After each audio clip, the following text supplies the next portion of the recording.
Good morning বন্ধুরা, আশা করি তোমরা ভালো আছো। তো চলে এসেছি আবার একটা নতুন ভিডিও নিয়ে। তো আজ সকালে বৃষ্টি হচ্ছে, তো খুব জোরে না হলেও মোটামুটি বৃষ্টি হচ্ছে। তো যতক্ষণ বৃষ্টি হয় ততক্ষণ ওয়েদারটা ভালো থাকে।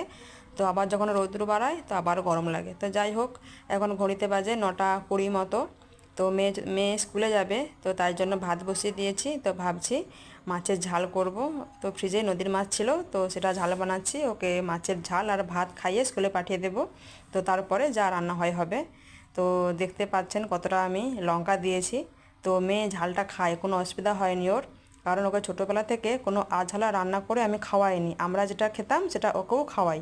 তো তাই জন্য ও খায়, কোনো অসুবিধা হয়নি ঝাল খেতে। তো রান্না করে নিলাম, ওর ভাতও আমি বেড়ে নিয়েছি, তো ওকে খাইয়ে দেবো।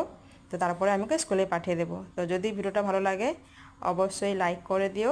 আর এখনও পর্যন্ত যারা সাপোর্ট করোনি তোমরা সাপোর্ট করে দিও, আমার পাশে থেকো। সকলে ভালো থেকো, সুস্থ থেকো।